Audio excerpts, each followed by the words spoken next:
Hey guys, tonight we begin with an empire, one that built highways before Google Maps, aqueducts before plumbing, and bureaucracy before email.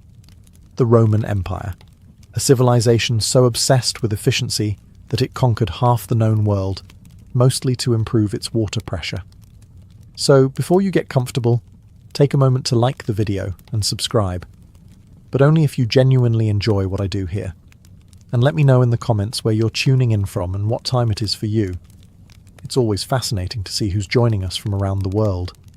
Rome didn't begin as a marvel of civilization. It began as a swamp, a glorified campsite full of shepherds yelling at each other across a river.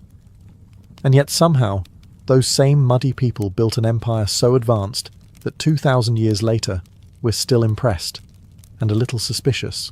By its peak, Rome stretched across continents, commanded oceans, and invented bureaucracy just to keep track of how great it was. It could supply fresh water to millions, dispose of their waste, and then schedule a gladiator match for dessert. No empire before or since has managed to make indoor plumbing and public slaughter look equally glamorous. The secret to Rome's success wasn't divine favor or luck.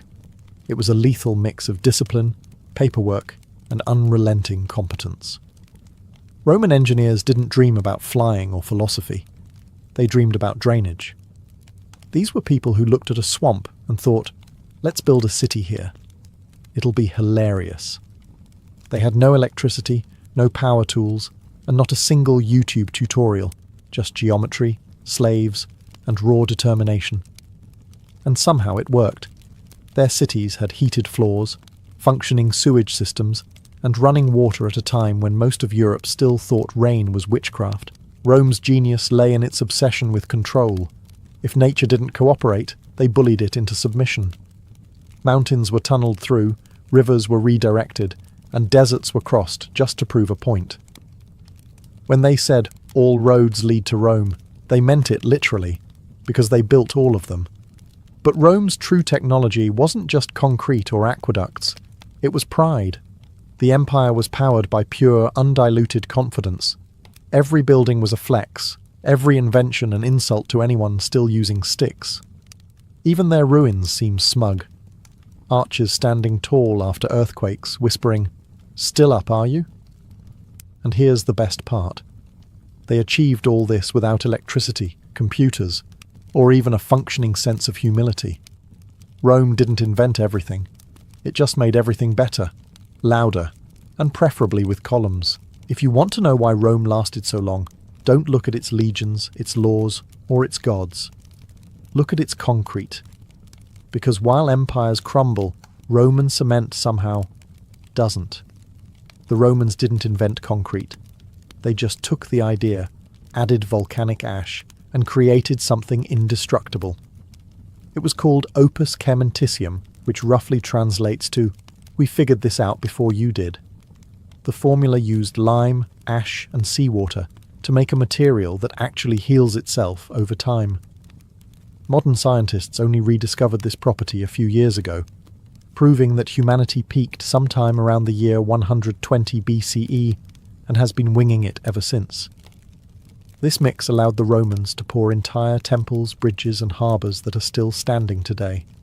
The Pantheon, the world's largest unreinforced concrete dome, hasn't budged in 2,000 years. Meanwhile, modern buildings collapse if you breathe near them too hard. It wasn't just durable, it was artistic. Romans treated concrete like magic clay. They moulded it into arches, domes, and vaults so elegant that future architects spent centuries trying and failing to copy them. They didn't hide their engineering behind walls, they showed it off. The message was simple.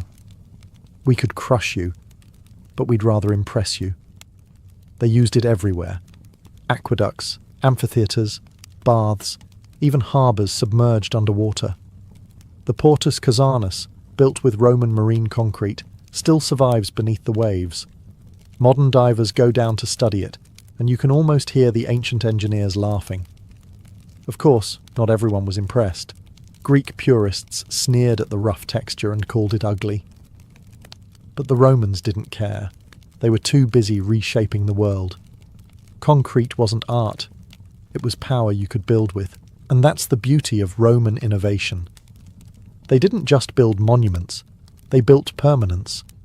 The empire fell, the emperors vanished, but their walls refused to. In the end, the real mystery isn't how Roman concrete worked, it's how the rest of us forgot. 2,000 years later, we still pour weaker cement, build uglier structures, and call it progress. The Romans would have called it incompetence.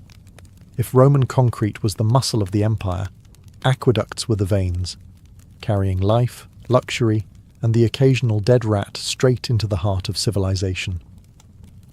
Before Rome, most cities fetched their water from rivers or wells, a charming but unhygienic system that often ended with dysentery. The Romans looked at that and said, "No thanks."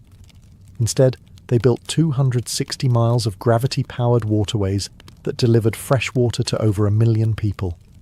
No pumps, no motors, just math, arrogance, and perfect angles. Each aqueduct was a masterpiece of precision. Engineers calculated gradients so subtle that water could flow for 50 miles without spilling a drop. They tunneled through mountains, built stone arches across valleys, and made sure the water arrived with just enough pressure to make a public fountain dramatically unnecessary, but morally satisfying. And yes, they used lead pipes, which might explain why later emperors thought marrying horses or declaring themselves gods was a good idea. But toxicity aside, the system worked flawlessly. Water flowed through homes, bathhouses, gardens, and entire fountains built purely to say, "We're cleaner than you." Rome had over 11 aqueducts, each named with the same level of pomp as a luxury brand: Aqua Marcia, Aqua Claudia, Aqua Virgo, the Evian of antiquity. The Aqua Appia, their first, was built in 312 BCE and still functions today. Meanwhile, some modern cities can't keep a water main running for 5 years without apologizing on local news.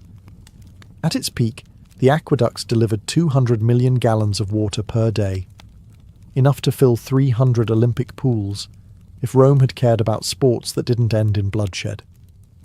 Public baths stayed open all day, fountains gushed for aesthetic dominance, and even the poorest citizen could enjoy a rinse that didn't involve a muddy puddle.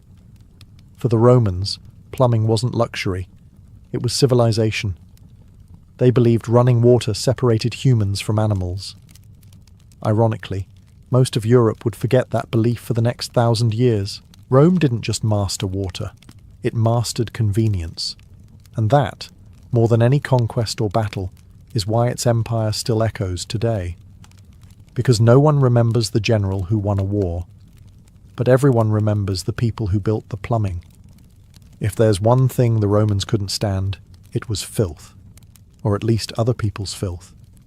Their cities were loud, crowded, and full of questionable street food, but somehow clean. Rome managed to do what most medieval cities never did. It figured out how to handle human waste without letting it handle them. The heart of this genius was the Cloaca Maxima, one of the world's first sewer systems. Built around the 6th century BCE, it started as a drainage canal and evolved into a subterranean labyrinth that still carries water today, which is impressive if you ignore what kind of water it's carrying. The Cloaca Maxima collected runoff from streets, bathhouses, and latrines, funneling everything into the Tiber River, where, in true Roman fashion, someone probably still fished. It wasn't perfect, but it kept the city from drowning in its own civilization. The medieval world wouldn't rediscover this concept for about 1,000 years, choosing instead to throw waste out windows and hope for a strong breeze. Romans were fanatical about public hygiene.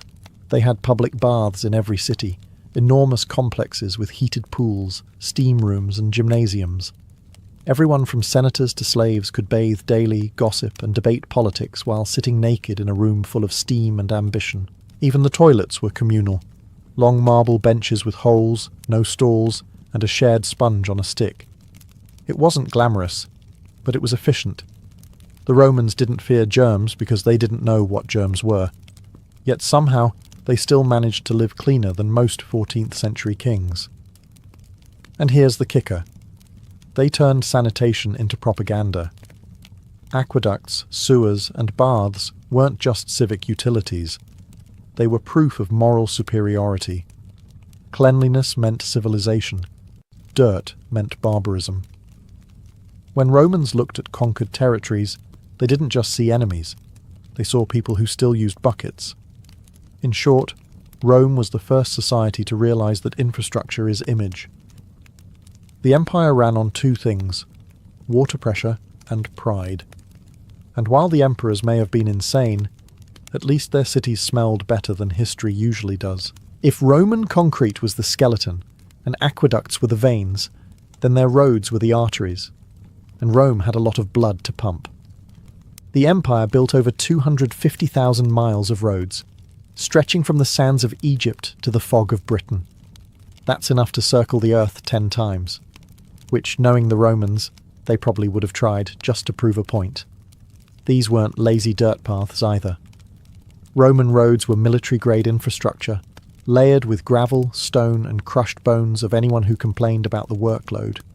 Engineers planned every slope and curve with mathematical precision because a Roman hated nothing more than inefficiency, except maybe the Gauls. They didn't just build roads to travel, they built them to control. Roads moved armies, taxes, and gossip at terrifying speed. A message could travel from Gaul to Rome in a matter of days, assuming the messenger didn't get mugged, which statistically he did. But still, faster than any rival civilization by centuries.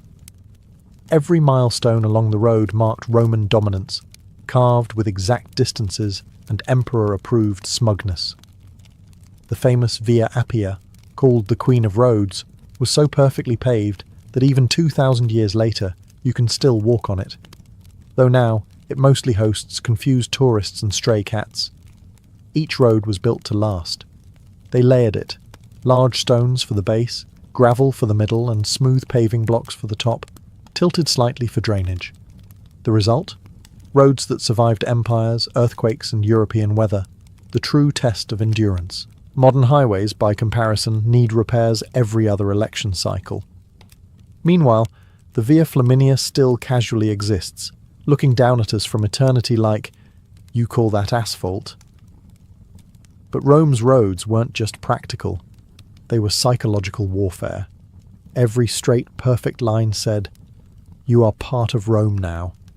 Try rebelling. We'll be there by Tuesday." And honestly, that's what made the Roman Empire unstoppable. Not the legions, not the emperors, but the logistics. Because while everyone else was fighting mud, Rome was fighting time and winning. If the roads were Rome's arteries, then its courier system was the empire's Wi-Fi, fast, reliable, and occasionally intercepted by barbarians. Rome knew that an empire wasn't conquered by swords, it was maintained by communication. Orders had to move faster than rebellions. So, they built the Cursus Publicus, a state-run postal service created by Augustus, who apparently wanted to read bad news faster. This was no casual mail system. It was a logistical masterpiece, complete with stations, horses, and bureaucrats who probably slept in spreadsheets. Couriers carried wax tablets, scrolls, and imperial decrees across thousands of miles, changing horses at way stations called mutationes. The rich could send messages across the empire in mere days, which was great, unless those messages were tax bills. Each courier wore an official badge, the ancient equivalent of a government email signature. They rode day and night, swapping horses at every stop, their only real hazard being exhaustion, robbery, or accidentally delivering a death sentence to the wrong villa. The system's efficiency bordered on terrifying. The emperor could send a command from Rome to Egypt in less than a week. Rebels barely had time to declare independence before receiving a polite note reminding them they were, in fact, still property. And because Rome loved control, they built maps, intricate scroll-like road charts showing every route, town, and way station. The most famous, the Tabula Peutingeriana, looks like a cosmic spaghetti diagram of the known world. It's basically Google Maps for people in sandals. But this wasn't a public service. Ordinary Romans didn't get to mail love letters or grandma's sandals across the empire. The cursus publicus was for official business only, military orders, tax records, and the emperor's daily micromanagement. If you were a civilian, your best bet was handing your message to a friend and hoping they didn't die en route. Still, for its time, it was miraculous. Rome had built the world's first high-speed information network, powered by horses and human endurance. Messages crossed continents, empires stayed in sync, and history's largest bureaucracy kept humming. It wasn't glamorous, but it worked. And in Rome, that was the highest form of beauty. Roman architecture wasn't just functional, it was propaganda carved in stone. Every dome, column, and arch screamed, "We are better than you, and we can prove it mathematically." The Romans didn't build small. They built monuments, the kind of public works that made conquered nations forget they were conquered, at least until the tax bill arrived. Their buildings weren't just shelters, they were statements. The Colosseum, for example, could seat over 50,000 people, had retractable awnings, elevators powered by slaves, and better crowd control than modern concerts. All this, so people could watch tigers eat accountants. Then there was the Pantheon, which looks like the gods themselves designed it on a good day. Its concrete dome remains the largest unreinforced dome in the world, because apparently rebar was for cowards. The oculus at the top, that perfect circular hole, wasn't just an architectural feature, it was a flex.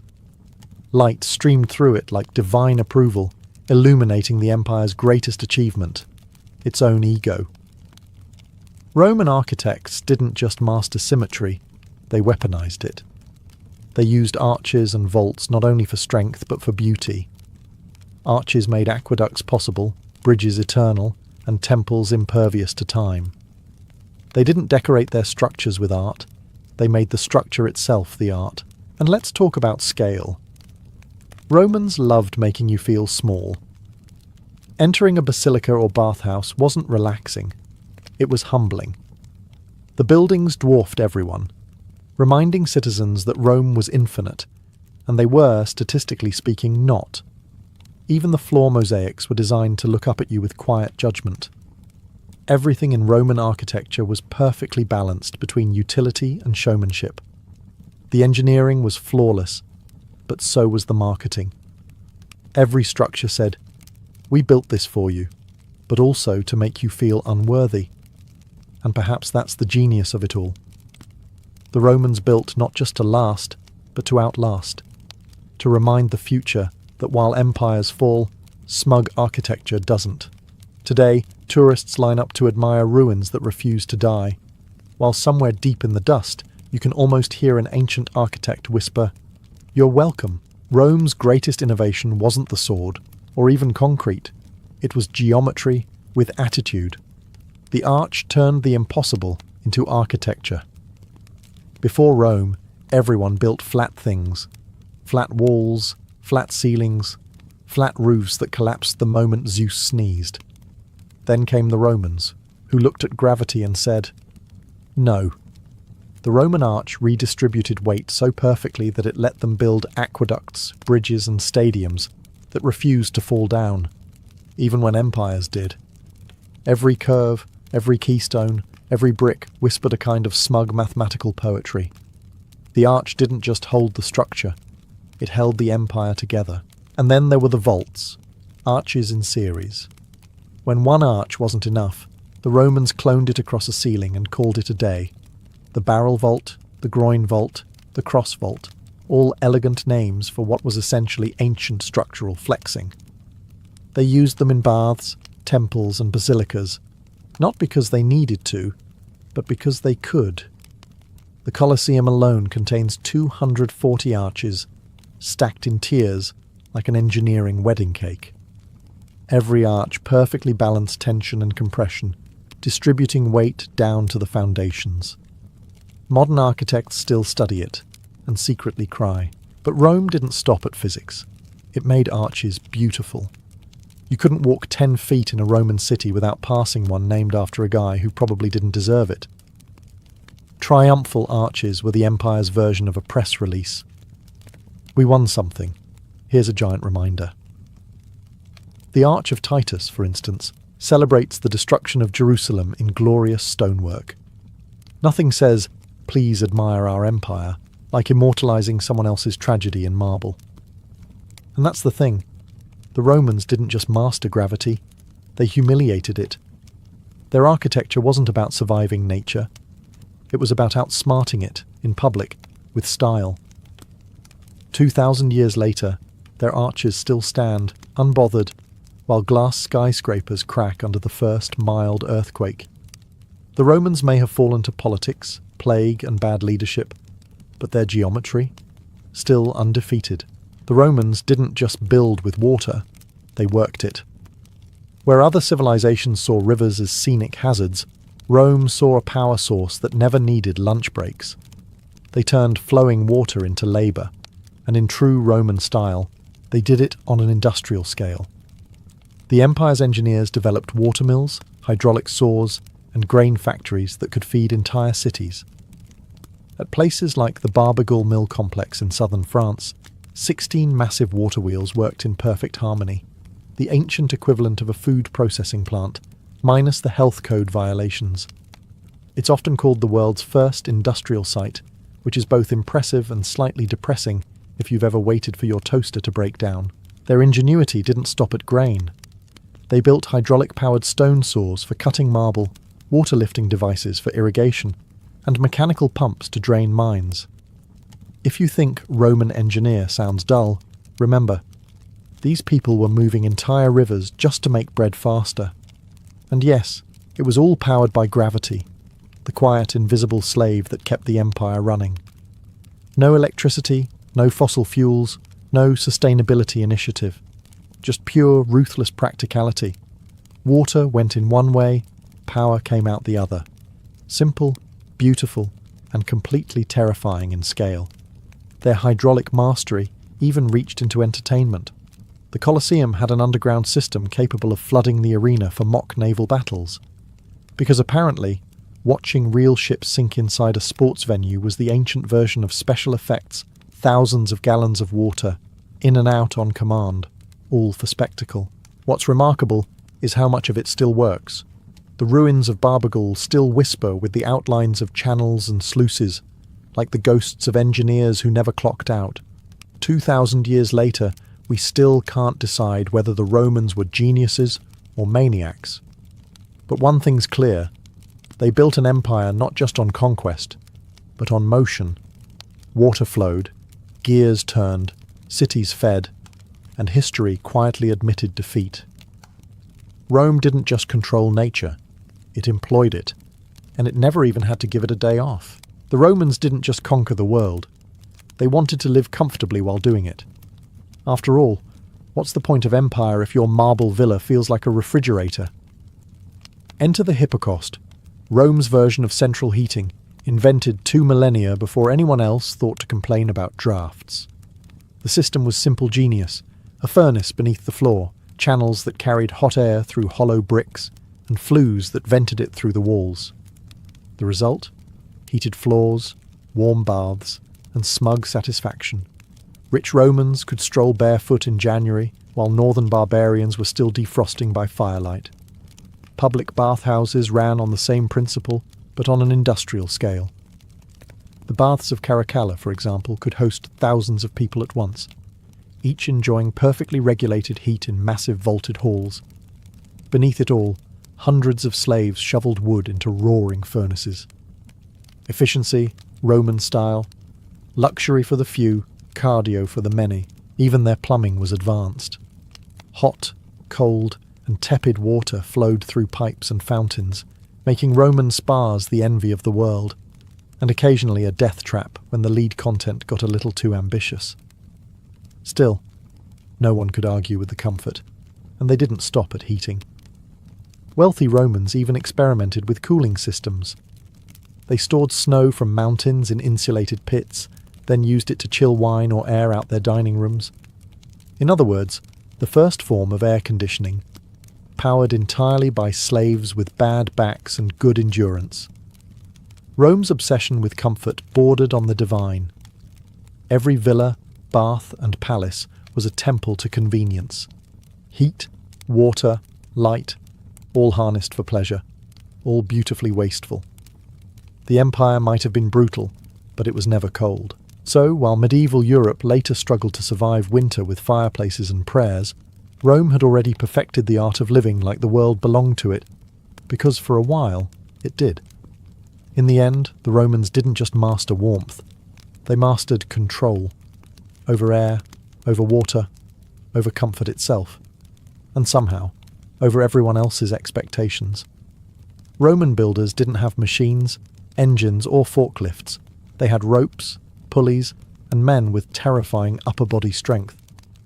Yet somehow, they managed to hoist multi-ton stones into the sky with a precision that would make modern construction crews cry. Their secret weapon?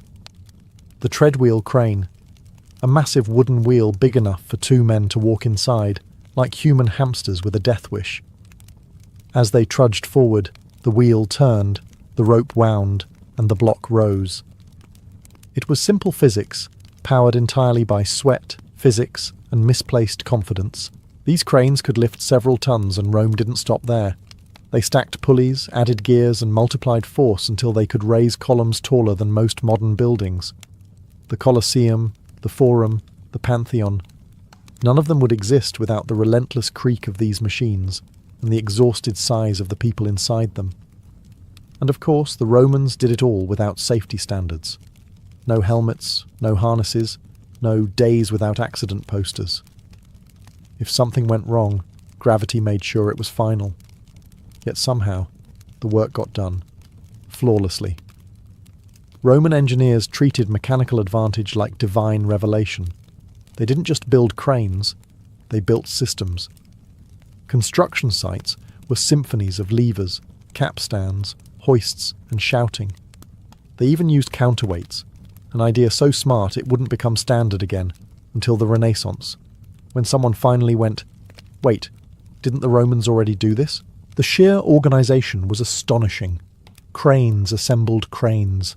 Columns lifted columns.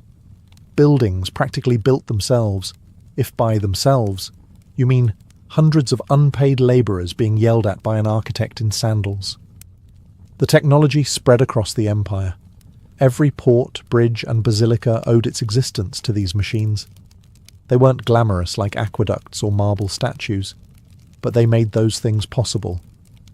In a way, Rome didn't just conquer the world, it lifted it, one stone at a time. And when you stand in front of the Colosseum today, staring at its impossible height, remember this. It was built by people without cranes that beeped, hydraulics that hummed, or unions that complained. Just rope, math, and a little bit of madness. If Rome was the muscle of the ancient world, Alexandria was the brain, and sometimes the lab for weird experiments no one asked for. Under Roman rule, this city of scholars, inventors, and egomaniacs produced machines so bizarre and ahead of their time that they still sound like bad science fiction. The star of this mechanical circus was Hero of Alexandria, mathematician, engineer, and certified overachiever. Hero wasn't content with simple levers or pulleys. He wanted magic. His inventions included automatic temple doors, self-filling wine cups, singing birds, and even a coin-operated vending machine that dispensed holy water. Yes, 2,000 years ago, you could insert a coin and get divine hydration, proof that capitalism and religion have always gotten along just fine. But his masterpiece was the Aeolipile, the world's first steam engine. It was a hollow metal sphere that spun as steam escaped through its nozzles, completely useless but spectacular to look at. The device powered exactly nothing, which is exactly why it was beloved. It existed purely to make people go, "Wow," and then move on with their day, much like modern tech conferences. The Romans were impressed, but not inspired. They saw Hero's spinning globe and thought, "Cute, but can it build an aqueduct?" It couldn't, so the steam engine was shelved for the next 1,700 years, humanity's longest procrastination. Still, Alexandria was the ancient world's innovation hub. Automata, water organs, hydraulic clocks, all emerged from its fever dream of intellect and ego. temples that opened their doors with fire, statues that moved by air pressure, fountains that sang. The line between science and sorcery got so blurry, people started praying to engineers. Hero and his peers didn't invent machines to solve problems. They invented them because they could. It wasn't practicality, it was performance art. And that's what made Alexandria remarkable. While Rome built for eternity, Alexandria built for wonder. One gave us concrete and sewers, the other gave us the first coin machine and an early prototype of, wow, look what I made. If Rome conquered the world with discipline, Alexandria conquered imagination.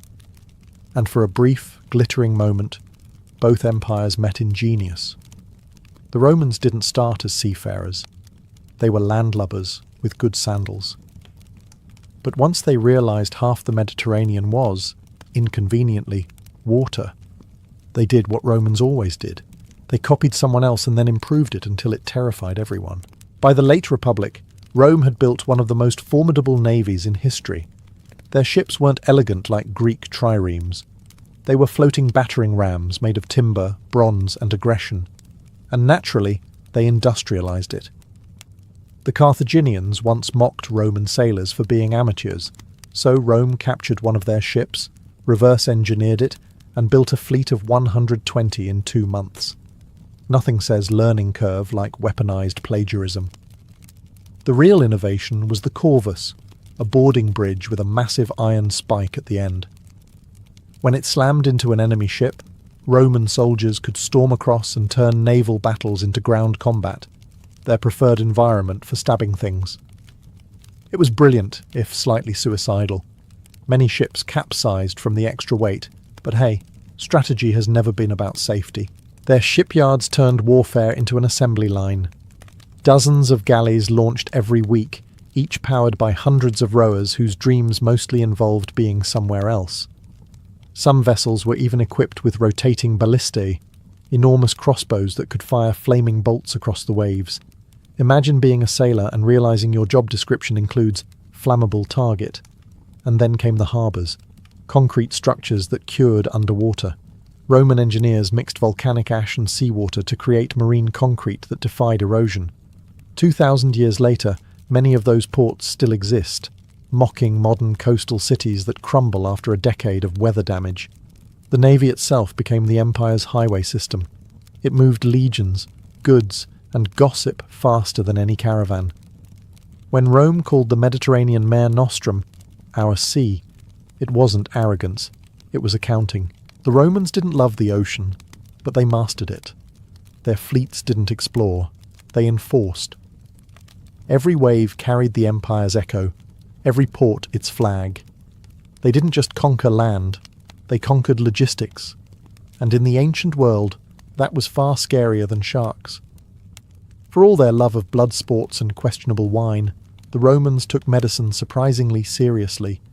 They might not have understood germs, but they did understand that sharp tools and confidence could solve almost anything. Roman doctors, or medici, were part healer, part improviser, and part gambler. Most learned their trade from Greek physicians, whom Rome imported along with olives, philosophy, and other things it pretended to invent. The result? A medical system that was half genius, half barbarism, and entirely experimental. They had scalpels, bone saws, forceps, and even catheters, all made of bronze or iron and designed to make you question your life choices. Archaeologists have found surgical kits in Pompeii that wouldn't look out of place in a modern hospital, except these came without anesthesia or malpractice insurance. Surgery was usually performed in public, which at least saved on theatre tickets. And yet, some treatments worked astonishingly well. Roman physicians used opium for pain relief, vinegar for sterilization, and honey as an antiseptic. They performed amputations, set broken bones, and even carried out cataract surgery using long bronze needles, proof that bravery and stupidity are sometimes indistinguishable. Public health was another Roman obsession. They built hospitals, enforced sanitation, and actually cared about clean water, concepts Europe promptly forgot after the empire fell. Soldiers were treated in valetudinaria, the world's first organised military hospitals. Imagine a legionary walking in with a javelin wound and walking out only mildly infected. That's progress. Everyday life was just as efficient.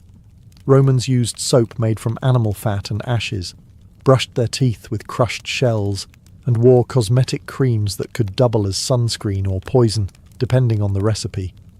Their obsession with cleanliness bordered on divine. Baths were ritual, not luxury, hygiene as religion. Of course, not everything was perfect. If your condition confused a doctor, he might recommend prayers to Asclepius, or applying pigeon dung to the wound. Science and superstition shared the same bed, uncomfortably. Still, for a civilization that fell 1,500 years before germ theory, Rome was doing shockingly well. Their medicine wasn't always gentle, but it worked, occasionally, heroically, and almost never hygienically. Every empire eventually runs out of momentum, or money, or sanity, and Rome managed to run out of all three at once. By the 5th century, the greatest engineers on earth were patching aqueducts while barbarians tore them down. The empire that once built the world's best plumbing was now knee-deep in metaphorical, and occasionally literal, sewage. It didn't happen overnight. Maintenance slowed, roads crumbled, and marble baths grew cold. The aqueducts that once carried water now carried rats. People began using the Colosseum as a convenient quarry, because who wouldn't want a free archway for their farmhouse? The Pantheon stayed standing, mostly because nobody could figure out how it worked. Concrete, that miracle of chemistry, was forgotten for nearly 1,000 years. Medieval builders tried to recreate it, and instead produced something that crumbled faster than their kingdoms. Plumbing disappeared, cities shrank, and Europe returned to its natural state. Muddy, cold, and blaming witches for bad weather. Rome's knowledge didn't vanish completely, it just went on vacation. Scrolls gathered dust in monasteries, while the monks used the margins to draw dragons. Engineers became legends, and legends turned into miracles. People stopped asking how things worked and started assuming God handled it. And yet, even in ruin, Rome refused to fully die. Its aqueducts still stood like stone skeletons across the hills, its roads cut through forests that had forgotten who paved them, and its ruins whispered in the rain. You had one job. Eventually, centuries later, humanity rediscovered what the Romans already knew: how to build straight lines, move water, and survive winter without divine intervention. Renaissance scholars dusted off the old manuscripts and realized, with quiet despair, that the ancients had done it all first, and better. Rome's downfall wasn't ignorance, it was complacency. It built a world so perfect that future generations thought perfection was permanent. Spoiler, it wasn't. Still, the legacy endures. Every arch, every dome, every bridge that dares to stand for more than a decade owes something to that empire of engineers. Rome fell, yes, but its ideas refused to. Because true genius doesn't crumble. It just takes a 2,000-year coffee break. In the roaring heart of Constantinople, a city that never slept, always schemed and constantly judged, a girl named Theodora first learned what survival meant. Born around the year 500 CE to a bearkeeper at the Hippodrome, her early life was anything but royal. Her father's job involved entertaining the masses with half-tamed beasts, and when he died, the family's fragile security died with him. Her mother, left with 3 daughters and no prospects, did what many desperate Byzantine women had to do. She turned to the theatre. But let's be clear. The theatre of Constantinople wasn't some elegant hall filled with polite applause and intellectual debate. It was the empire's beating underbelly, a mixture of comedy, dance, satire, and seduction. The performers were adored and despised in equal measure. Men came to watch, laugh, and gossip, while pretending they weren't enthralled by the women who ruled the stage. Theodora entered this world as a child, small, sharp-tongued, and already learning that beauty alone was never enough. She danced, mimed, and acted in plays that mocked the powerful and titillated the crowds. Some called her a courtesan, before she even reached her teens. Others called her a genius of performance. What everyone agreed on was that she had presence. When Theodora walked into a room, the air changed. Even her enemies noticed. Her routines were scandalous by the standards of her time, involving bold gestures and biting humour aimed at the elite.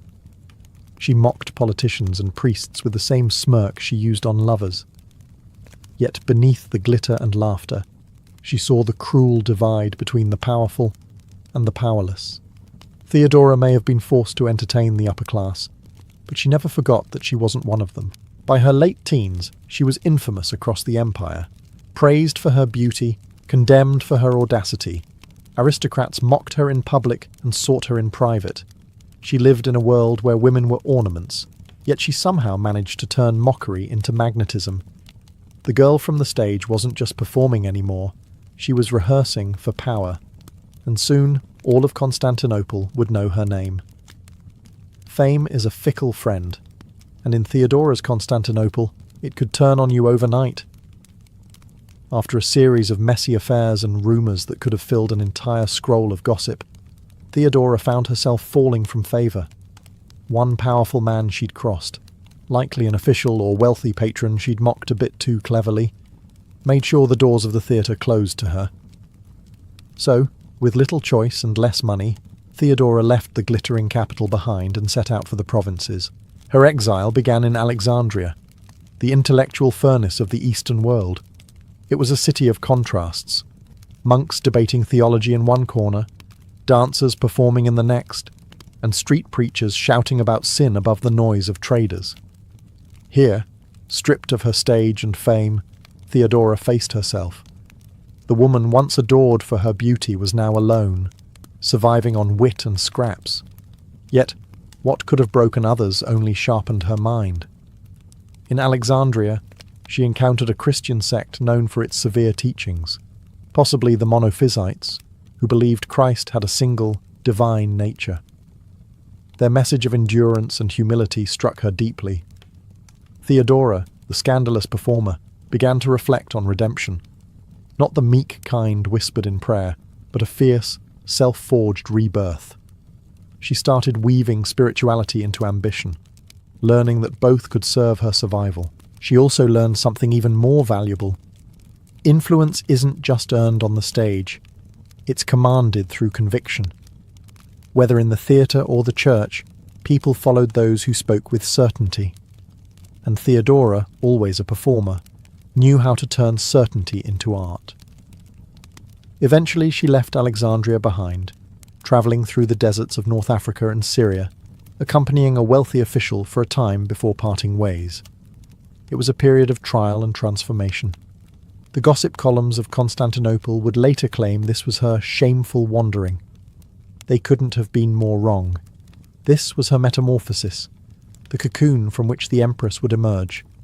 By the time Theodora returned to the empire's heart, she wasn't the same dancer who had once performed for coins and applause. She was something far more dangerous. A woman who had seen the world, learned its hypocrisies, and decided she would never again be at its mercy.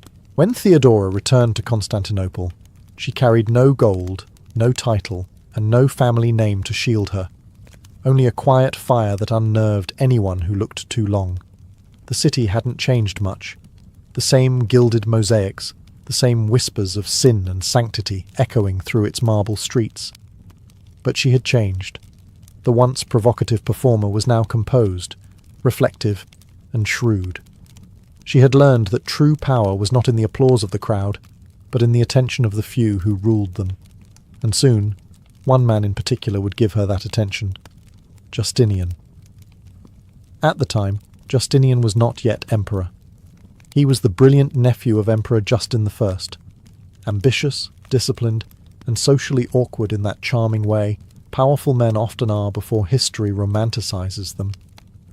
He was a man obsessed with order, law, and destiny, but also one with a curious weakness. He admired strong minds as much as beautiful faces. Theodora, somehow, managed to embody both. Legend says Justinian first saw her while she was living modestly in a small house, spinning wool and offering counsel to other women. She was no longer the spectacle of the hippodrome, she was a mystery wrapped in humility. But when she spoke, her words had the precision of a knife. Justinian was captivated not by her beauty, which remained undeniable, but by her intellect. She understood people, politics, and the subtle art of making men think they'd thought of something first. Their connection was immediate but scandalous. Byzantine high society sneered. Marrying an ex-actress was unthinkable. Actresses were legally barred from such unions. Yet Justinian wasn't the kind of man to let laws stand in his way. He rewrote them, quite literally. A special decree lifted the restriction, allowing him to marry Theodora. It was an unprecedented act of defiance, one that shook the moralists of Constantinople to their perfumed cause. When they wed around 525 CE, tongues wagged across the empire. "The emperor's nephew has married a courtesan," they said. But the laughter of the courtiers died quickly. For the first time in history, a woman once jeered from the stage was now walking the marble halls of power, not as a mistress, but as a partner. And the empire had no idea what was coming next. In 527 CE, the empire trembled as Emperor Justin, old and ailing, officially crowned his nephew Justinian as co-emperor. And at his side, dressed not in silk from the stage but in imperial purple, stood Theodora. For every senator who clenched his jaw and muttered prayers of disgust, there were 10,000 citizens in the streets, staring, whispering, and wondering how a woman born to a bearkeeper had climbed to the highest throne in the East. Her coronation wasn't just a political act, it was a public declaration that the empire's old rules were being rewritten. Theodora wasn't there by accident or affection. She had earned her place. In every conversation, she matched Justinian's intellect. In every council, she outmaneuvered nobles who underestimated her. When foreign envoys bowed, they weren't sure whether to address her as Augusta or Your Majesty. Theodora made sure they learned both. She quickly became more than a ceremonial consort. While Justinian obsessed over law codes, aqueducts, and tax reforms, Theodora studied people, the real machinery of empire. She read letters from provincial governors, met with church leaders, and even heard petitions from women who had no voice in court. To many, she was a symbol of possibility. To others, a dangerous precedent. A former entertainer wielding imperial authority. It unsettled men who had built their careers on pedigree, not ability. Her influence soon became undeniable. She advised Justinian on everything from diplomacy to domestic reforms, particularly in issues affecting women. Under her counsel, laws were passed protecting women from forced prostitution and granting greater property rights. Theodora, once labelled the empire's shame, had become its unexpected moral reformer. But her power came at a cost.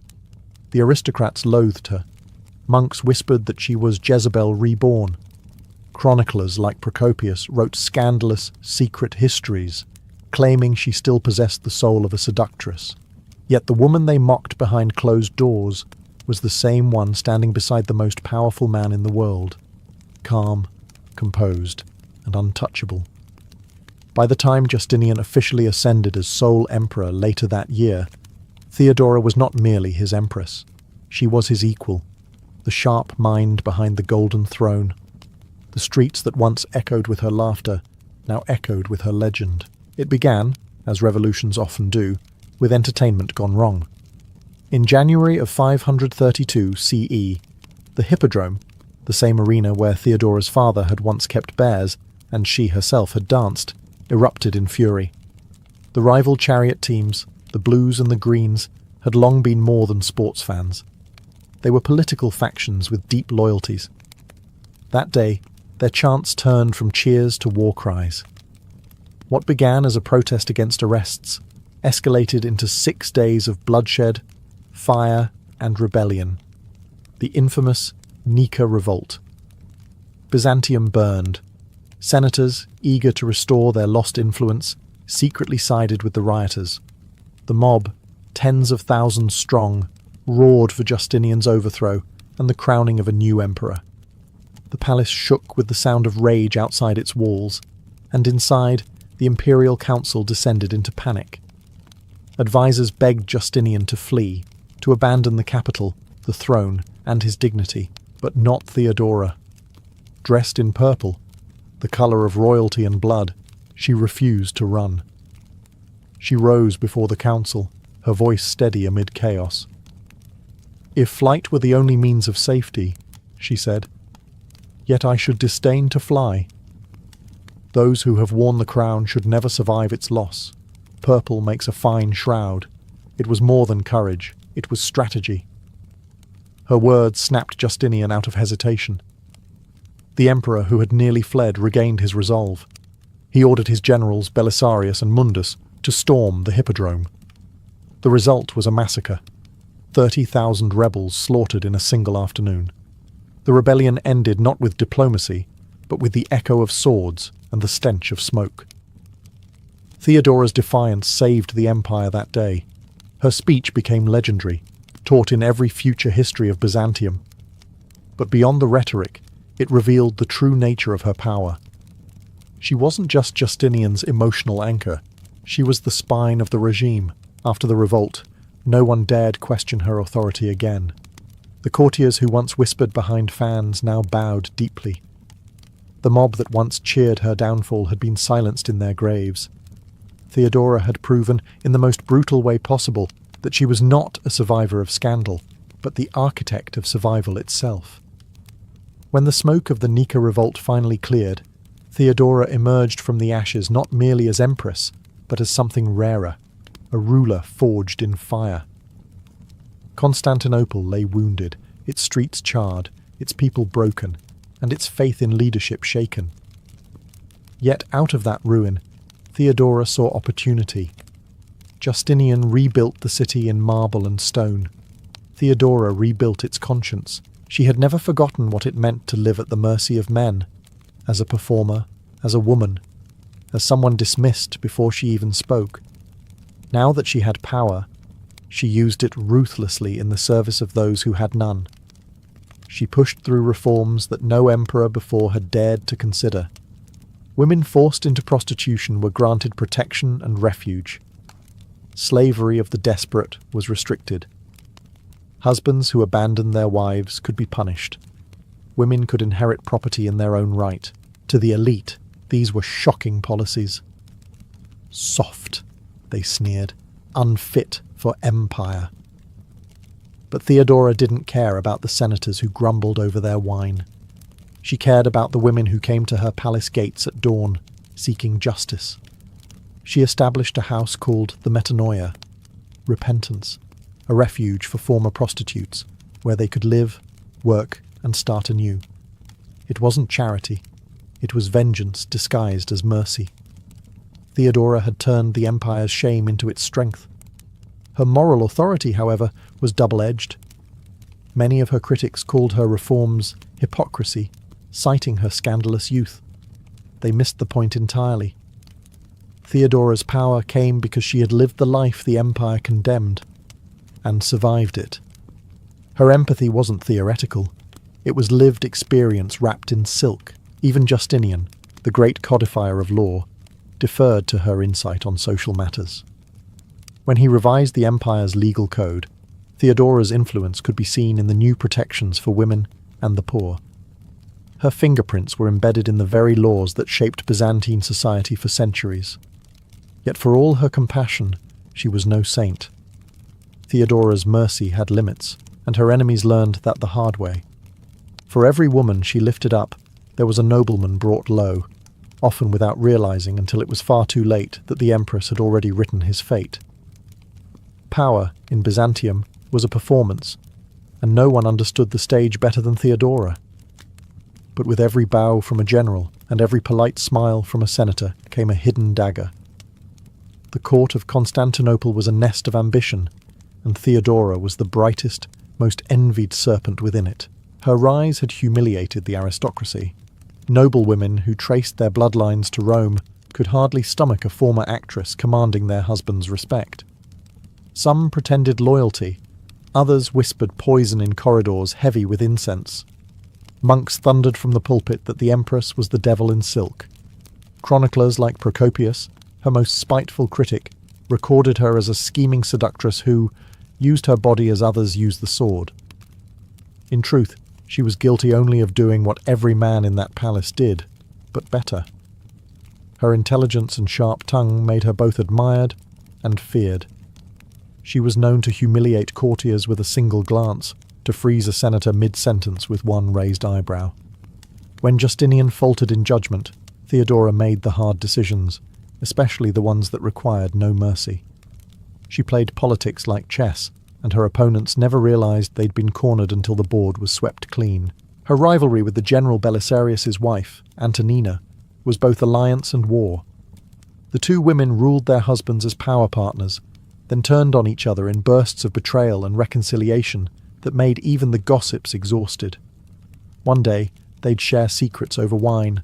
The next, one would be orchestrating the other's downfall.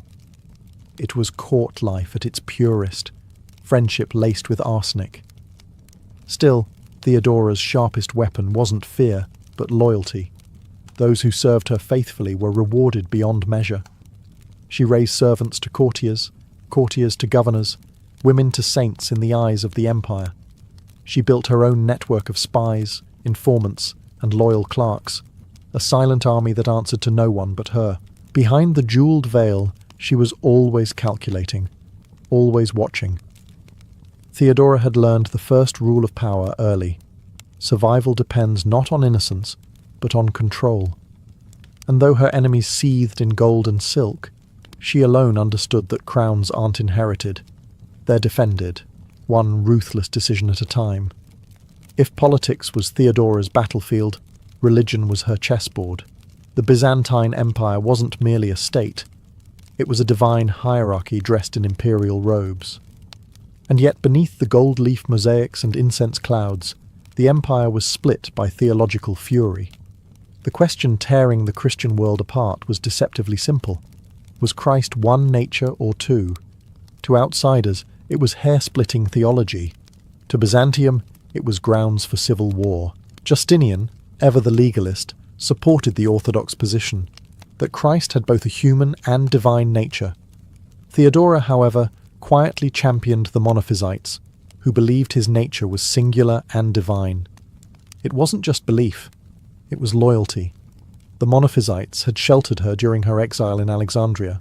Now she sheltered them in return. While Justinian debated bishops, Theodora played her own game. She transformed parts of the palace into safe havens for persecuted clergy, smuggling exiled monks back into the city and hosting secret councils under the emperor's very nose. In public, she smiled and nodded during orthodox ceremonies. In private, she sent gold and letters to Monophysite leaders hiding in deserts and monasteries.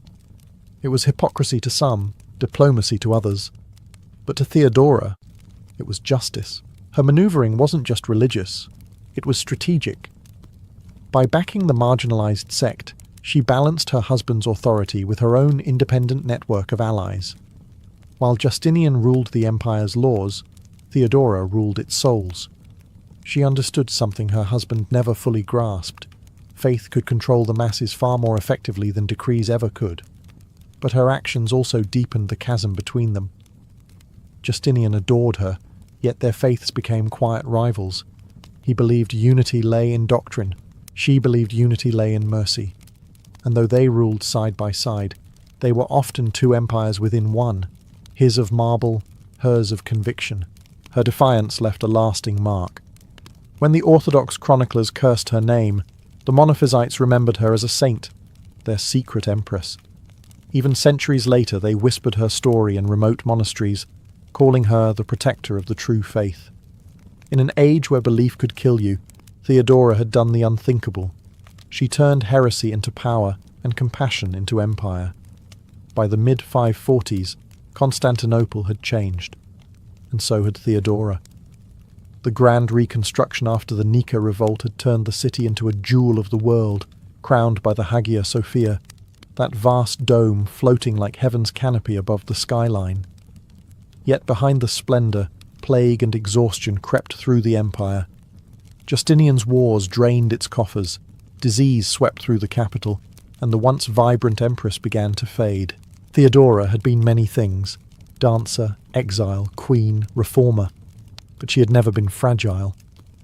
Still, by 548 CE, illness began to tighten its grip. Historians suspect cancer, though the truth is buried with her. Even as her body weakened, her will remained ironclad. She continued to hold court from her bed, issuing commands through loyal attendants, scolding ministers, and refusing pity. She had lived too long surrounded by weakness to show any herself. Her final months were marked by an eerie serenity. The woman who once defied riots and theologians alike spent her last days surrounded by the empire she had reshaped. Justinian, broken with grief, visited her daily. To him, she was more than an empress. She had been his shield, his counsellor, and his equal. Without her, even the laws he'd written seemed lifeless. He had once rebuilt Constantinople from ashes, but he could not rebuild Theodora. When she finally died, at the age of about 48, the city fell silent. The same streets that once mocked her name now wept. The woman who had danced barefoot in taverns was laid to rest in imperial robes of purple and gold. Justinian had her buried in the Church of the Holy Apostles, the resting place of emperors, an honour few women had ever earned. But Theodora's death was not an ending. Her legacy endured in every law that protected the poor, in every woman who dared to speak, in every stone of the Hagia Sophia that glittered beneath the sun. She had risen from the filth of the theatre to the glory of the throne, wielding beauty, intellect, and audacity like divine weapons. Centuries later, historians still argue whether she was saint or sinner. The truth, as always, lies somewhere in between, in the story of a woman who refused to be forgotten. Before they became the iron-fisted rulers of the Baltic, the Teutonic Knights were simply a group of German pilgrims with a tent. It was 1190, and the siege of Acre was grinding the Third Crusade into the dust. The stench of blood and disease filled the air. The Holy Land had become a furnace of faith and death. In the chaos, a handful of men from Bremen and Lübeck, German merchants turned crusaders, set up a makeshift hospital beneath white sails stitched from their ships. Their goal was not conquest but compassion, to care for their wounded countrymen who had fallen under the burning sun. That humble act would be the spark that lit a much darker fire. What began as a band of healers soon grew into something far more formidable. War has a way of transforming charity into necessity, and necessity into power. Within a decade, these German brothers, once devoted to tending the sick, took up arms to defend their hospital. Their compassion hardened into discipline, their faith sharpened into zeal. By 1198, the transformation was complete. With the blessing of Pope Innocent III, the Order of Brothers of the German Hospital of St. Mary in Jerusalem was officially declared a military order, a fusion of monk and soldier. They wore white mantles marked with a stark black cross, a symbol of purity wrapped in menace. Their vows were holy: poverty, chastity, obedience. But their purpose had become unmistakably martial. They modelled themselves after the Knights Templar and the Hospitallers, but with one crucial difference. They were German. Their language, their organisation, their rigid hierarchy reflected the cold precision of the Holy Roman Empire. They were crusaders with a bureaucratic soul, knights who could pray, fight, and file reports with equal discipline. The Order's early years were spent defending Christian pilgrims and fortresses in the Holy Land, but Jerusalem was slipping away. The crusading dream was dying in the desert, and the Teutonic Knights knew it. To survive, they would need a new frontier, a new Holy Land to conquer. Soon their eyes would turn away from the sands of Palestine to the frozen forests of the Baltic. There, amid pagans and snow, their real empire would begin. Discipline was the marrow of the Teutonic Order. To join, one had to abandon not only worldly possessions, but also identity. Upon entry, Knights surrendered their names, families, and any hint of personal ambition. In return, they gained a white cloak marked with a black cross, the unmistakable symbol of God's soldiers from the north. Their motto, though never officially written, could have been simple: fight, serve, obey. Life within the order was monastic, rigid, and severe. Each knight took vows of poverty, chastity, and obedience, ideals that often sounded holier on parchment than they looked in practice. Poverty meant living without personal wealth, though the order itself grew rich from land and spoils. Chastity meant avoiding women, but the frontier was long, the winters longer, and temptation lingered in every pagan village. Obedience, however, was absolute. A knight who questioned his commander did not face debate. He faced expulsion, or the sword. The ranks were sharply divided.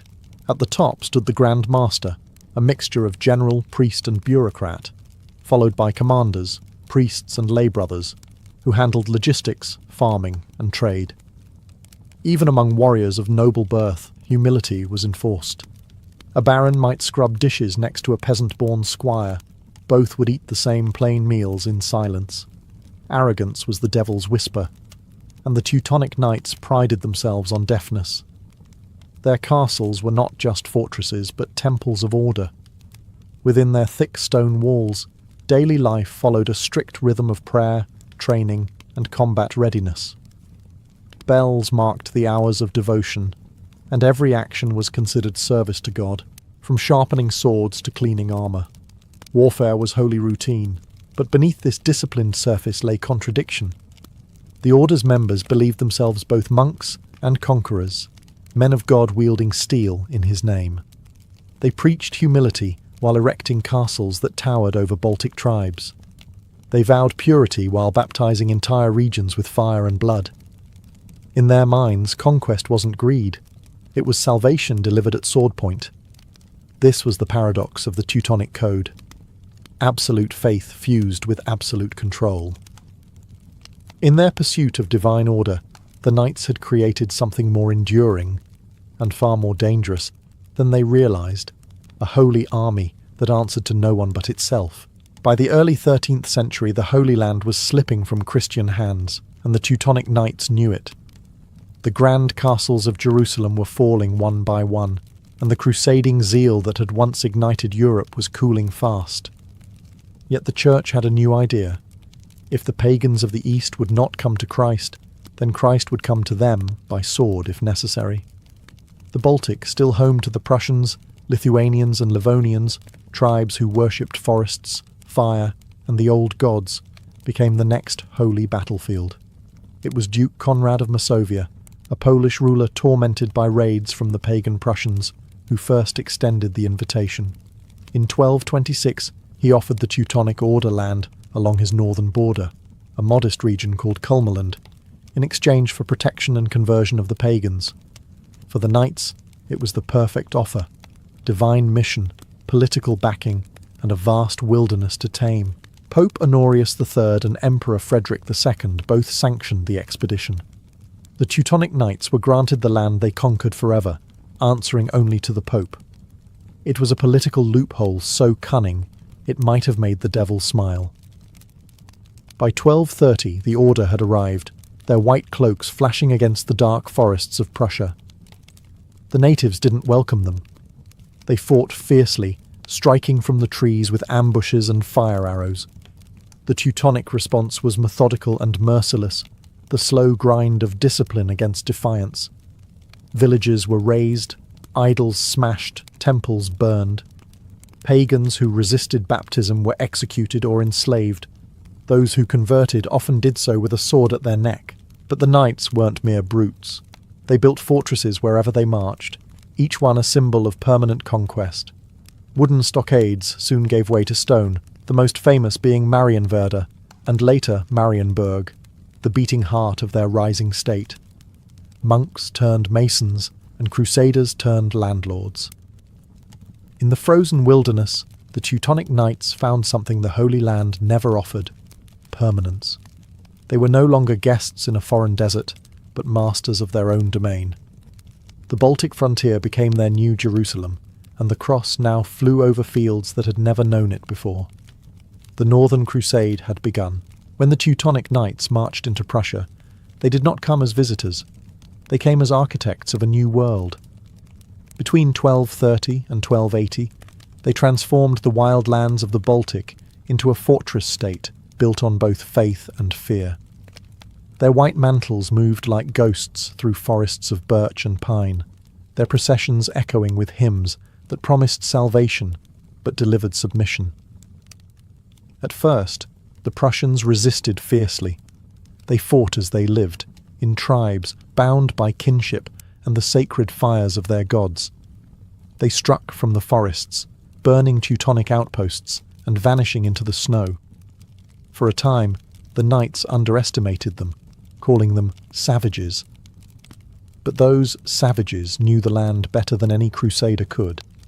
They used rivers, marshes, and weather as weapons. Dozens of castles were taken and retaken. Entire Teutonic garrisons vanished overnight. But the knights had something the pagans did not: patience, logistics, and divine paperwork.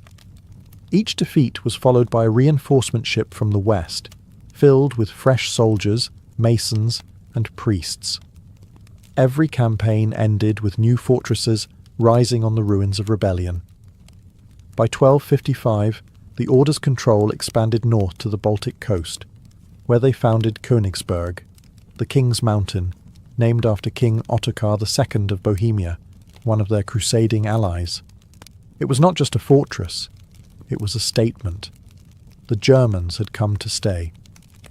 The conquest was brutal, even by medieval standards. Pagan leaders were publicly executed, their priests drowned, their shrines torn down and replaced by churches. The Prussians who converted often did so under duress, baptized in rivers that still ran red from war. Yet, as the decades passed, resistance dwindled. The knights built roads, farms, and trade posts, turning chaos into a kind of grim order. By the end of the century, Prussia was no longer pagan. It was a Christianized military colony ruled by an order that answered neither to king nor bishop. The Teutonic Knights had achieved what even the Templars never did, a sovereign state forged by the sword and sanctified by Rome.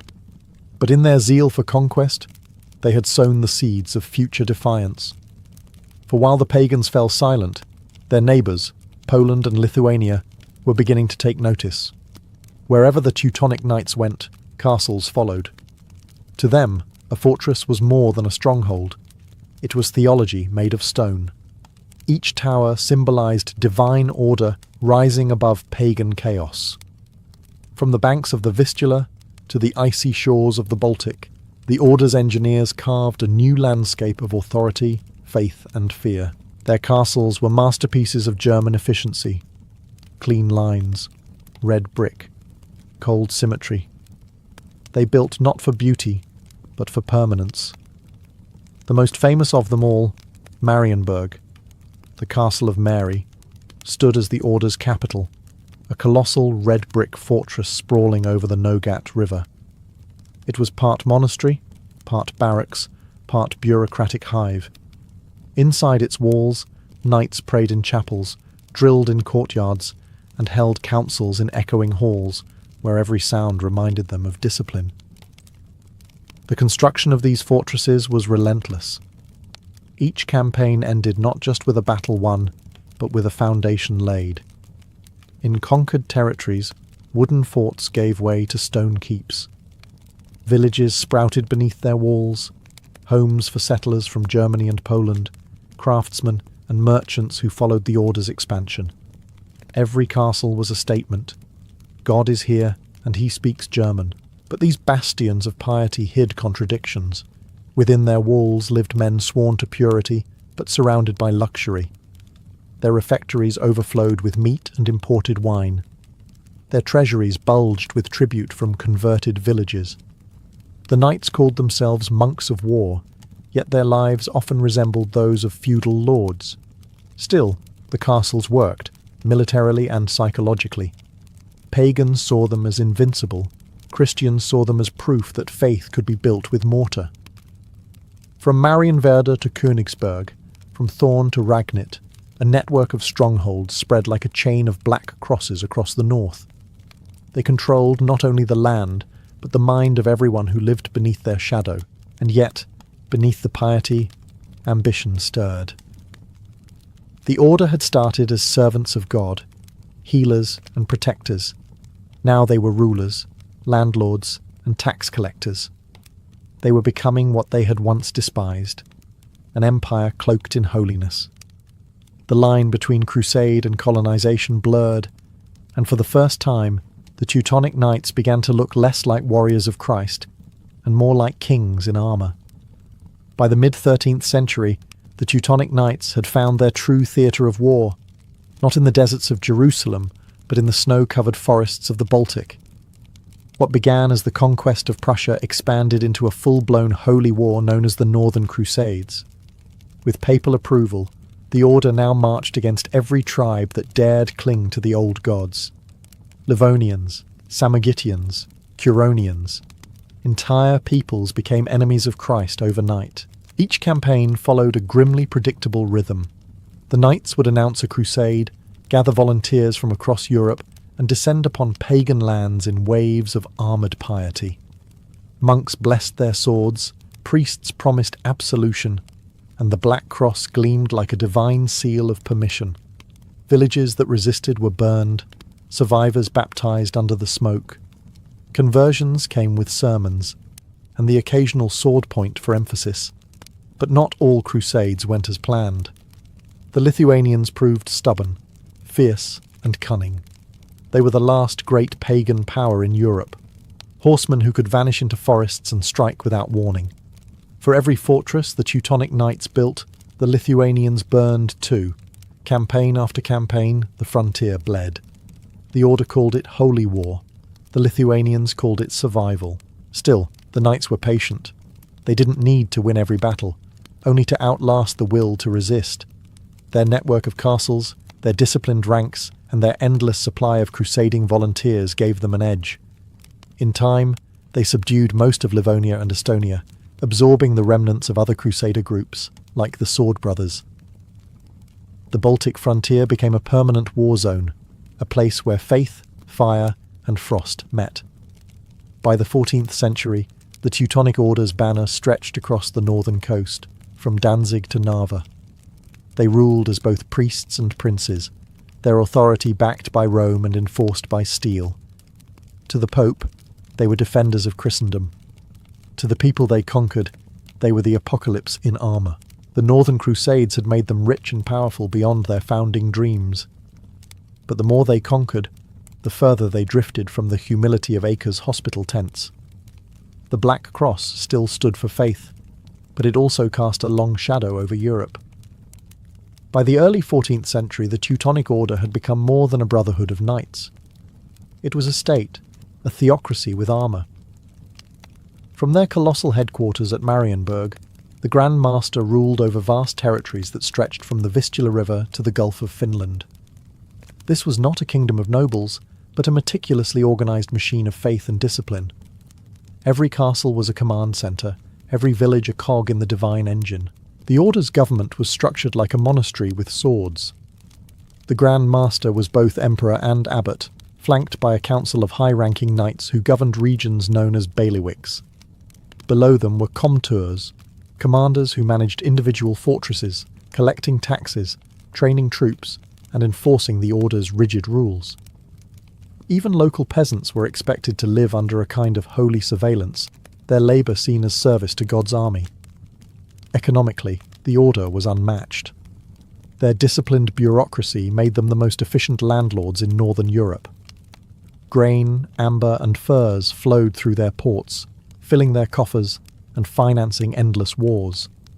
The Hanseatic merchants of Lübeck and Danzig flocked to their trade hubs, enriching the Order further. Monks might have vowed poverty, but the Teutonic Knights were building cathedrals of wealth. Religiously, they presented themselves as paragons of Christian virtue. Morning prayers, silent meals, and daily masses were mandatory. But beneath that polished surface, temptation simmered. Some knights broke their vows, keeping secret mistresses or drinking heavily in their isolated castles. Others grew obsessed with power, using the order's authority to settle personal vendettas.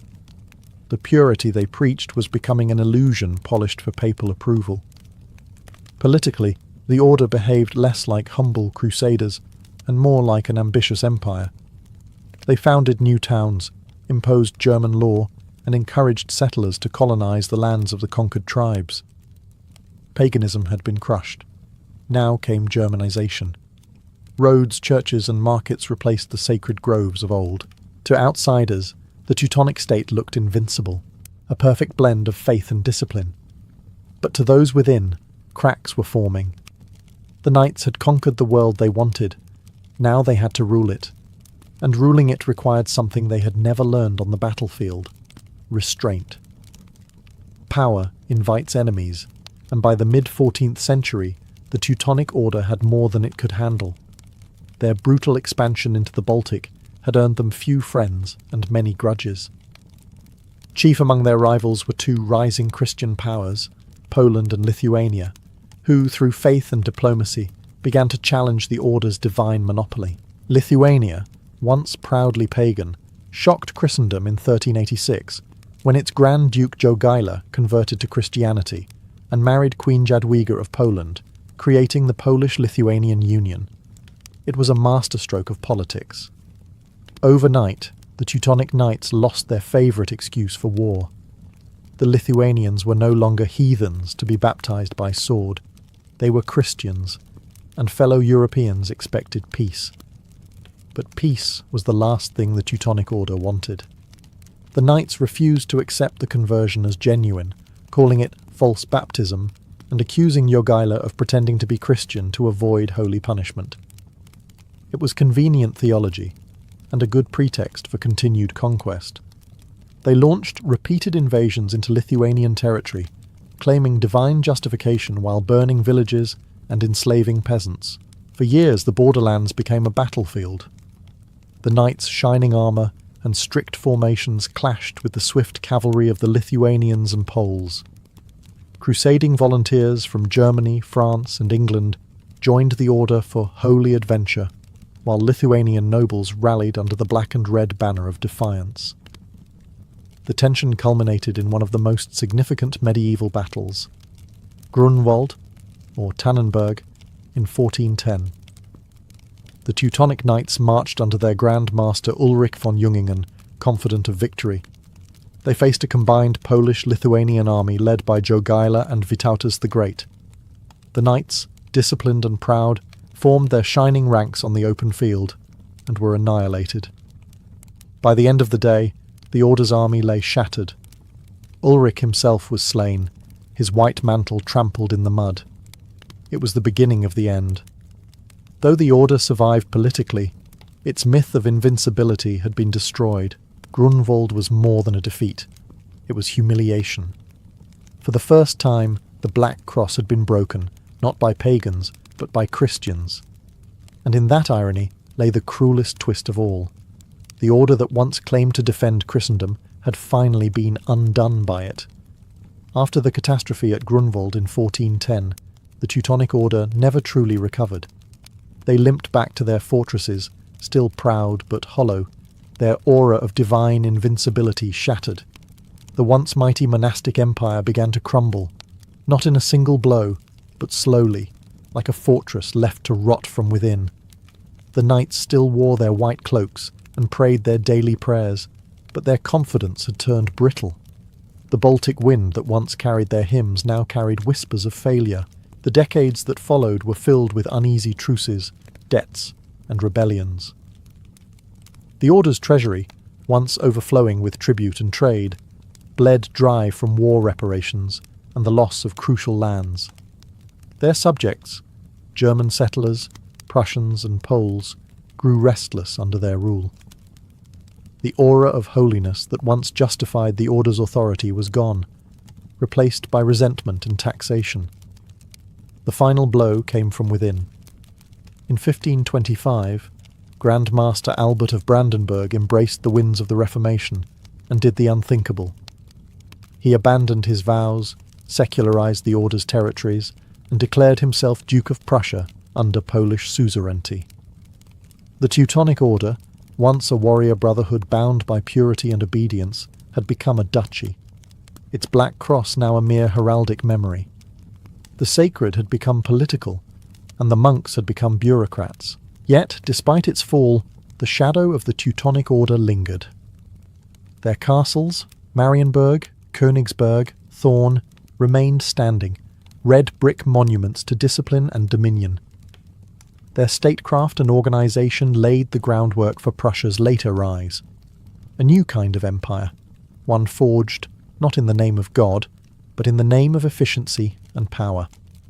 The very spirit that had once driven the Teutonic Crusades would, centuries later, echo in the militarism of the Prussian kings.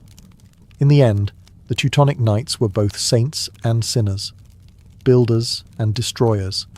They brought literacy, law, and trade to the Baltic, but also bloodshed, slavery, and forced conversion.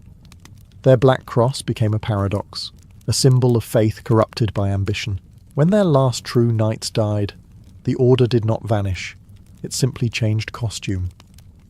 The prayer had ended, but the echo of the crusade still haunted Europe, a reminder that even holy men, given too much power, can become what they once swore to fight. The year was 41 BCE, and the Roman world was bleeding from within. Julius Caesar was dead, the Republic was dying, and three men now ruled what remained: Octavian in Rome, Lepidus in Africa, and Mark Antony in the East. Of the three, Antony was the most brilliant soldier and the most dangerously human. He was impulsive, charming, and reckless, a man who could conquer nations but not his own desires. It was this flaw, or perhaps this gift, that led him straight into the orbit of Cleopatra VII, Queen of Egypt. Their first meeting took place in the city of Tarsus, on the southern coast of modern-day Turkey. Antony had summoned Cleopatra to answer accusations that she had aided his enemies. Most rulers would have arrived humbled, veiled, and afraid, but Cleopatra was not most rulers. She turned a summons into a spectacle. According to legend, she sailed up the Cydnus River in a barge plated with gold, its purple sails billowing under a perfumed breeze. The air shimmered with incense. Cleopatra herself reclined beneath a canopy, dressed as the goddess Aphrodite, while attendants fanned her with peacock feathers. Musicians played, dancers moved in rhythm, and the curious citizens of Tarsus crowded the banks to witness what felt less like a royal audience and more like a myth unfolding in real time. Antony, who had faced armies and triumphed in countless wars, was unprepared. He expected a nervous queen seeking forgiveness. Instead, he found a woman who commanded the stage better than any general commanded an army. Cleopatra knew the power of presentation, that in a world ruled by men, appearance could be its own kind of weapon. When she finally met Antony, she spoke with confidence and wit, blending flattery with challenge. She treated him not as a conqueror, but as an equal, or perhaps as prey. By the time the banquet ended, Antony was captivated. Her intellect matched his ambition. Her charm softened his pride. That evening in Tarsus was no mere diplomatic encounter. It was the opening act of one of history's most intoxicating and destructive romances, a union born not of love alone, but of calculation, desire, and the unstoppable magnetism between power and beauty. Cleopatra had conquered Antony long before she touched his hand. Her weapon wasn't beauty alone, it was spectacle. In Egypt, power was theatre, and Cleopatra was its leading performer. So when she invited Antony to a banquet aboard her gilded barge, she wasn't entertaining him. She was staging a conquest. The night was designed to overwhelm the senses. The decks glowed with lanterns reflecting off the Nile. Musicians played soft flutes in the distance, and servants moved like shadows carrying trays of jewelled cups and silver platters.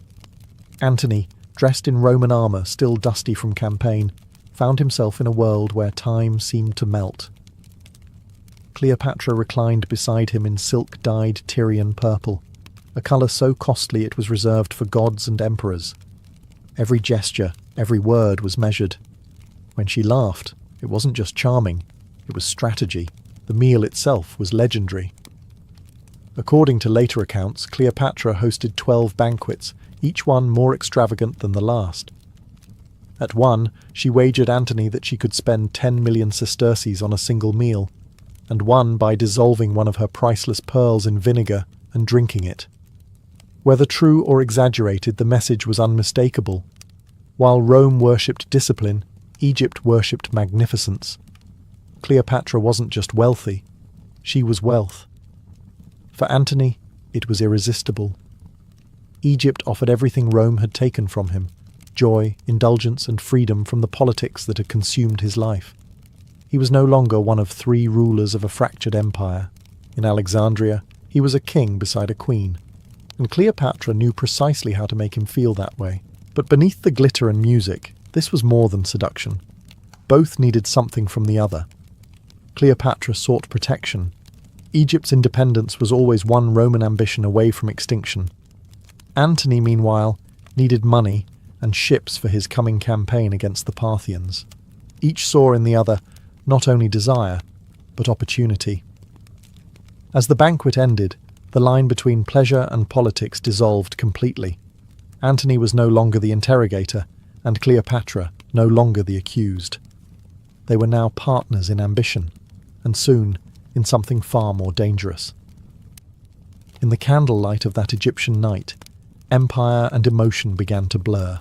By the time Antony followed Cleopatra to Alexandria, their bond had become the most talked-about scandal in the ancient world.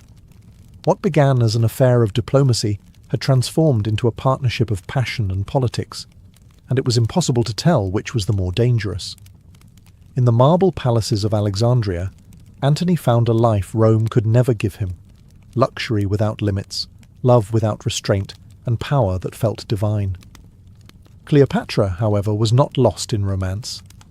She was calculating, as any ruler surrounded by Roman ambition had to be. She knew Antony's weaknesses: pride, vanity, and a thirst for adoration, and she fed them skillfully. In Egypt, he was not the weary general battling the Senate's whispers. He was Dionysus reborn, god of wine and victory. Cleopatra encouraged the illusion because it served them both. Their court became legendary, a world of silk and intoxication. They founded the inimitable Livers, a private society devoted to pleasure and excess.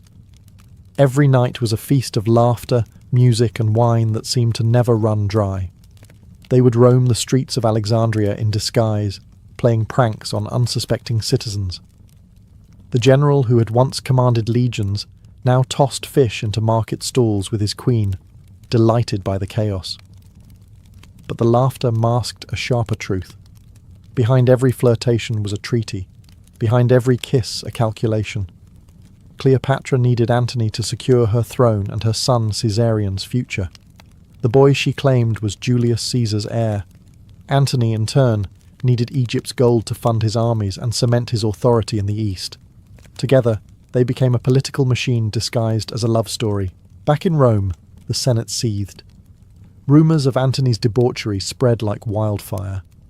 Stories claimed he'd abandoned Roman virtue to live as Cleopatra's puppet, a man bewitched by a foreign queen.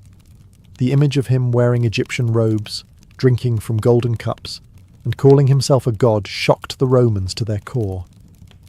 Yet in Alexandria none of that mattered. For a fleeting moment they ruled the world as lovers and sovereigns, 2 stars burning too brightly to last. But even stars, no matter how brilliant, eventually collapse under their own gravity. While Antony and Cleopatra revelled in the splendour of Alexandria, Rome was simmering with outrage. The once great general who had stood beside Julius Caesar was now painted as a man enslaved by luxury and lust, the plaything of an Eastern temptress, and no one exploited that image better than Gaius Octavian, Caesar's adopted son and Antony's political rival. Octavian understood propaganda like a modern strategist understands media. He didn't need to defeat Antony on the battlefield. Not yet. He would destroy him in the minds of the Roman people first. Pamphlets, speeches, and whispered rumours turned Antony into the villain of a national drama. He was accused of dressing as an Egyptian, calling himself the new Dionysus, and bowing to Cleopatra as if she were a goddess.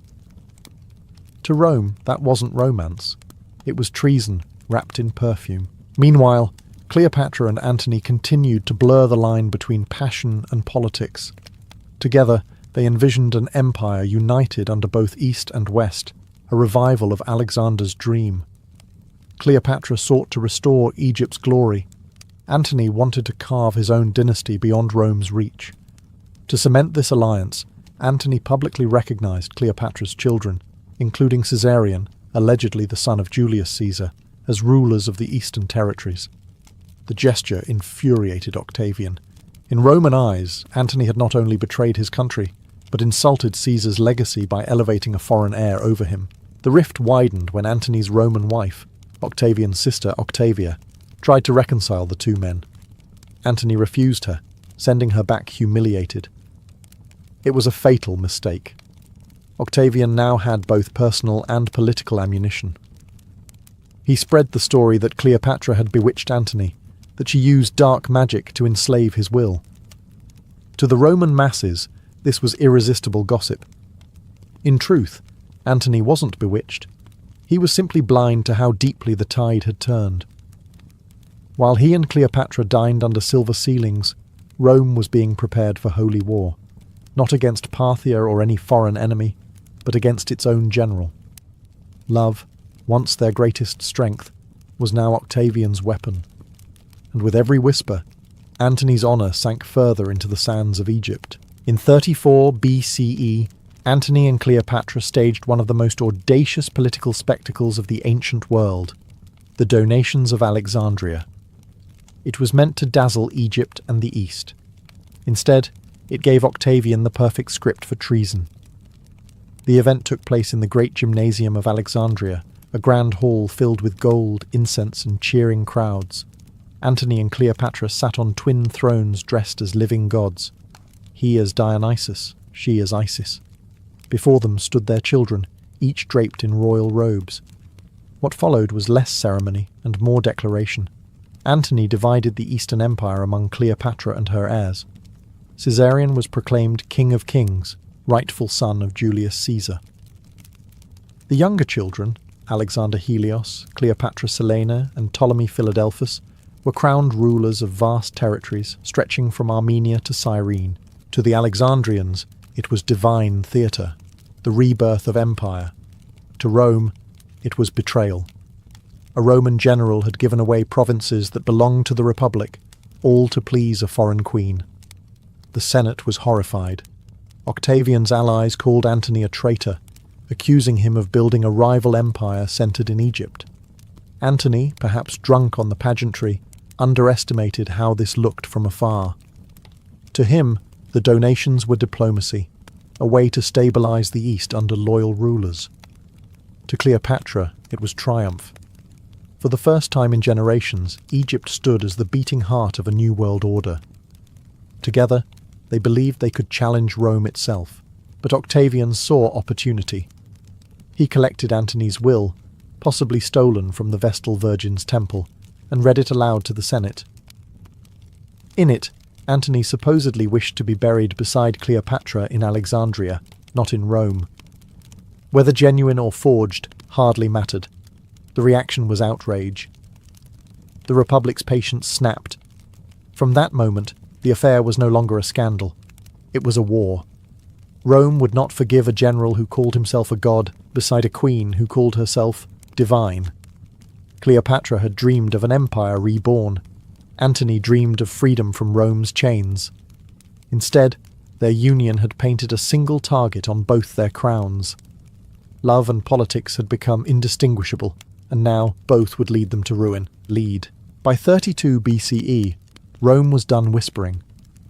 The Senate declared war, not on Antony directly, but on Cleopatra. It was a clever move by Octavian. Framing the conflict as a holy crusade against a foreign queen made Antony's Roman supporters look like traitors and allowed Octavian to appear as the defender of Roman virtue. The love story of Antony and Cleopatra had become the justification for empire-wide war. Antony's forces rallied in the east.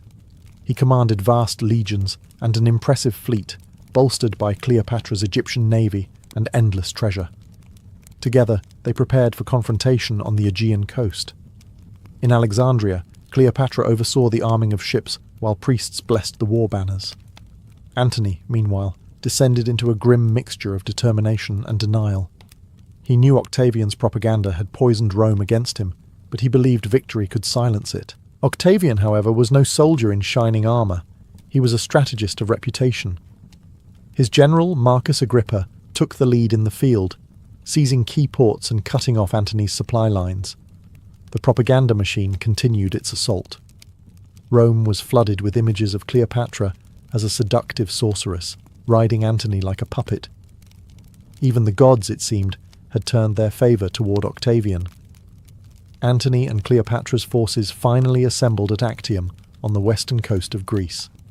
It was a poor choice: narrow waters, unpredictable winds, and a fleet burdened with oversized Egyptian galleys. Many of Antony's officers advised retreat to Egypt, but pride chained him to the fight. To abandon now would mean conceding not just the war, but his legend. As the armies faced each other across the Ionian Sea, tension gripped both camps. Cleopatra walked among her soldiers, dressed in armour beneath her royal cloak, urging courage. Antony promised victory and revenge, but beneath their speeches, fear rippled. Their armies were vast, but their unity fragile. Mercenaries fought for pay, not loyalty, and supplies were running thin. The final battle was approaching, and neither love nor gold could delay it. The stage was set for a confrontation that would decide not only who ruled Rome, but whether the world would remember Antony and Cleopatra as conquerors or as the lovers who destroyed themselves. On the morning of September 2nd, 31 BCE, the Ionian Sea shimmered under a pitiless sun. Across the waters near Actium, two worlds stared each other down. On one side stood Octavian's disciplined legions and the brilliant Admiral Agrippa. On the other, the glittering but uneasy alliance of Mark Antony and Cleopatra. Their fleets anchored in a crescent formation, heavy with Egyptian treasure, ambition, and fate.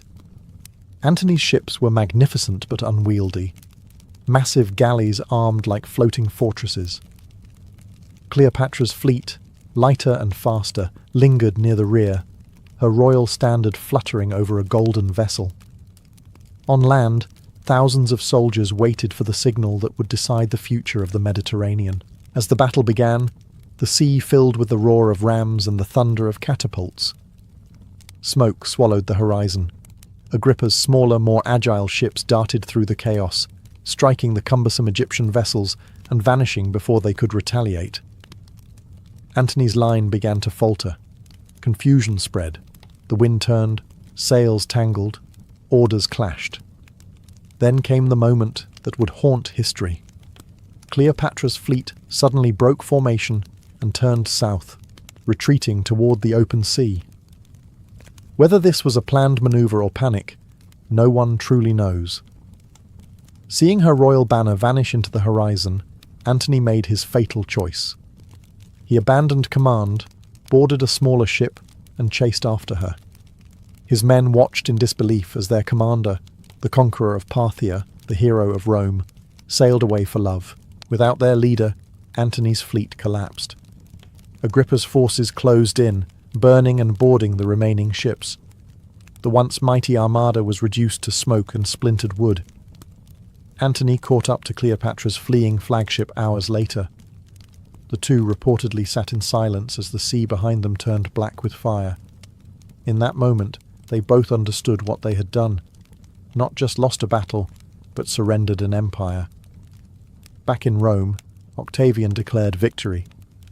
He presented the war as divine justice, reason defeating decadence, virtue triumphing over corruption. But in truth, it was something far more human: ambition defeating love. The Battle of Actium was not merely a clash of fleets. It was the end of an age and the beginning of legend. The defeat at Actium was the beginning of the end. Antony and Cleopatra fled across the Mediterranean, not as conquerors, but as fugitives of their own empire. When they returned to Alexandria, The city greeted them not with cheers, but with dread.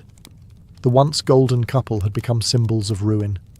Their fleet was gone, their allies had deserted them, and Octavian was marching east with an army that would not stop until Egypt bowed. Cleopatra retreated into her palace, surrounding herself with treasures and loyal guards, as if walls of gold could delay reality. She began preparing her mausoleum, not as a monument to vanity, but as a final refuge. Antony, meanwhile, sank into despair. The soldier, who had once ruled half the known world, now spent his days drinking and brooding among statues of gods that no longer listened. In 30 BCE, Octavian's legions reached Alexandria. His propaganda had done its work. Many of Antony's officers defected before the fighting even began. In a last act of defiance, Antony led his remaining troops in a doomed counterattack near the city gates. Outnumbered and outmaneuvered, his army disintegrated. The war was over before it began. Rumour soon reached Antony that Cleopatra was dead, that she had taken her own life to avoid capture. Shattered, he fell upon his sword. The blade did not kill him immediately. Mortally wounded, he ordered his servants to carry him to her tomb. When the doors opened, Cleopatra was alive, pale, weeping, and furious at the lie that had doomed him. As he bled out in her arms, Antony gasped his final words, urging her to make peace with Octavian. Then, the great general, the man who had conquered empires and lost everything for love, died beside the woman who had undone him. Octavian entered Alexandria days later. Cleopatra received him dressed in her finest regalia, her composure flawless even in defeat. She tried once more to charm Rome's new master, but Octavian was made of colder stone. He wanted her alive, as a trophy for his triumph in Rome. Cleopatra understood the humiliation that awaited her. She would not survive it. As Octavian secured Egypt for Rome, the queen prepared for her final act. The stage was set for one of history's most haunting farewells. Cleopatra had ruled for 21 years, outwitted generals, seduced emperors, and defied the most powerful empire on earth. But now, in the summer of 30 BCE, her empire was gone. Octavian's soldiers patrolled the streets of Alexandria. Her ships lay burned in the harbour, and her lover's body had already been buried with Roman honours. All that remained was her pride, and she guarded that more fiercely than any throne. Octavian, cold and deliberate, wanted her alive. In Rome, her capture would be his ultimate victory, a living symbol of Egypt's fall, paraded through the streets in chains. But Cleopatra understood spectacle better than anyone. She would not let her life end as another man's triumph. If she could not rule as a goddess, she would die as one.